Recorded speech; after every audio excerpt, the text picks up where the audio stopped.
Oke, assalamualaikum warahmatullahi wabarakatuh. Baik, di sini saya akan membahas mengenai satu materi, yaitu materi tentang ilmu ekonomi. Mungkin sebelum saya menjelaskan materi tersebut, saya ingin memperkenalkan diri saya. Saya adalah Indah Permata Ramadana dengan NIM A1A121070. Saya adalah mahasiswa program studi pendidikan ekonomi Fakultas Keguruan Ilmu Pendidikan di salah satu universitas yang ada di Jambi, yaitu Universitas Jambi. Baik, di sini saya akan membahas mengenai satu materi ilmu ekonomi, yaitu konsep elastisitas. Mungkin teman-teman sekalian udah ada yang pernah mendengar ataupun mengetahui mengenai konsep elastisitas tersebut. Untuk memperdalam mengenai konsep elastisitas yang teman-teman sekalian ketahui, baiklah di sini saya akan menjelaskan mengenai konsep elastisitas tersebut. Baik, teman-teman sekalian, di sini saya akan menampilkan sebuah bentuk PPT yang dimana bentuk PPT tersebut terdapat materi mengenai konsep elastisitas. Oke, teman-teman, di sini sudah ada bentuk PPT-nya, yaitu tentang konsep elastisitas. Oke, teman-teman, mungkin dapat dilihat, dapat kita mengerti mengenai konsep elastisitas, yang dimana pengertian dari elastisitas sendiri adalah elastisitas adalah perbandingan perubahan proporsional sebuah variabel lainnya. Dengan kata lain, elastisitas mengukur seberapa besar kepekaan atau reaksi konsumen terhadap perubahan harga. Elastisitas terbagi menjadi 3 macam, yaitu sebagai berikut. Yang pertama, elastisitas harga atau price elasticity, yaitu presentasi perubahan jumlah barang yang diminta atau yang ditawarkan yang disebabkan oleh presentasi perubahan harga tersebut.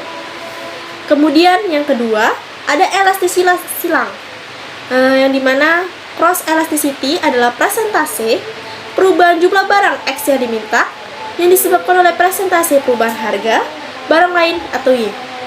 Kemudian ada yang ketiga, elastisitas pendapatan atau income elasticity, yaitu presentase perubahan permintaan akan suatu barang yang diakibatkan oleh presentasi perubahan pendapatan real konsumen. Kemudian selanjutnya saya akan membahas mengenai elastisitas permintaan. Elastisitas yang dapat diukur dengan 2 cara. Yang pertama, ada elastisitas titik, mengukur elastisitas titik tertentu pada satu fungsi. Konsep ini digunakan untuk mengukur pengaruh terhadap variabel terikat atau Y sebagai akibat dari perubahan yang sangat kecil dan variabel bebas atau X. Meskipun konsep elastisitas ini dapat memberikan estimasi pengaruh yang kuat terhadap Y sebagai akibat dari perubahan atau kurang dari 5% dari variabel bebas atau X, tapi konsep ini tidak digunakan untuk mengukur pengaruh terhadap Y sebagai akibat dari perubahan dari variabel bebas X dalam skala besar. Kemudian yang kedua adalah elastisitas busur, digunakan untuk mengukur pengaruh perubahan terhadap variabel terikat Y sebagai akibat dari perubahan dalam skala besar dan variabel bebas atau X. Jadi elastisitas ini mengukur elastisitas rata-rata dalam interval suatu fungsi tertentu. Mungkin teman-teman sudah dapat mengetahui mengenai elastisitas permintaan. Oke, selanjutnya ada macam-macam elastisitas permintaan.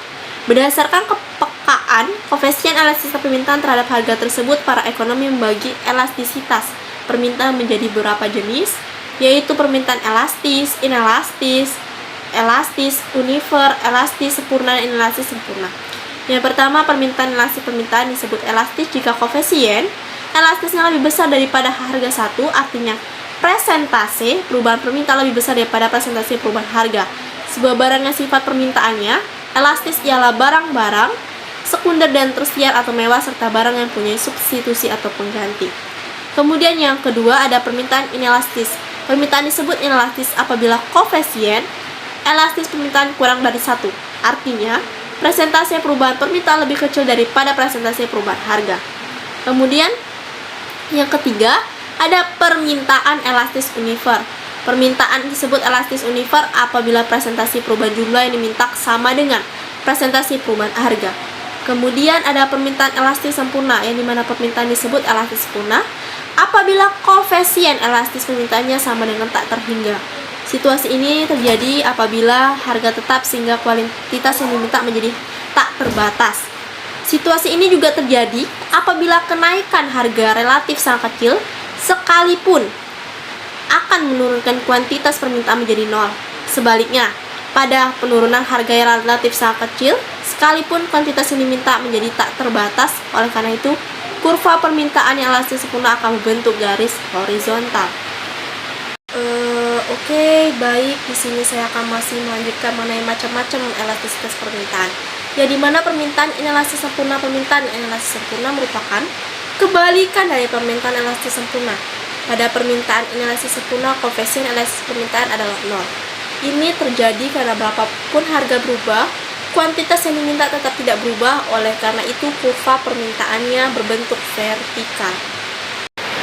Baik, selanjutnya saya akan membahas mengenai elastisitas penawaran, ya dimana terdapat permintaan elastisitas penawaran, ya dimana dalam ilmu ekonomi elastisitas penawaran didefinisikan sebagai derajat kepekaan jumlah penawaran suatu barang dengan harga barang itu sendiri.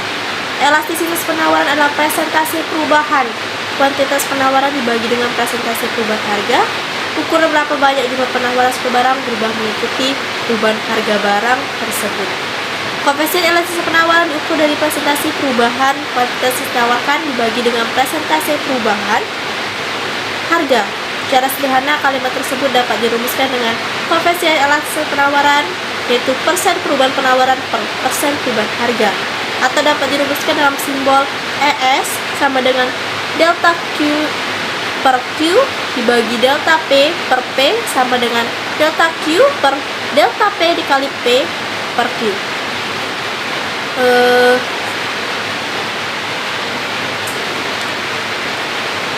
Baik, selanjutnya ada macam-macam elastisitas penawaran. Yang pertama, penawaran elastis. Penawaran disebut elastis apabila koefisien elastisitasnya lebih dari 1, artinya presentasi perubahan penawaran lebih besar dari presentasi perubahan harga.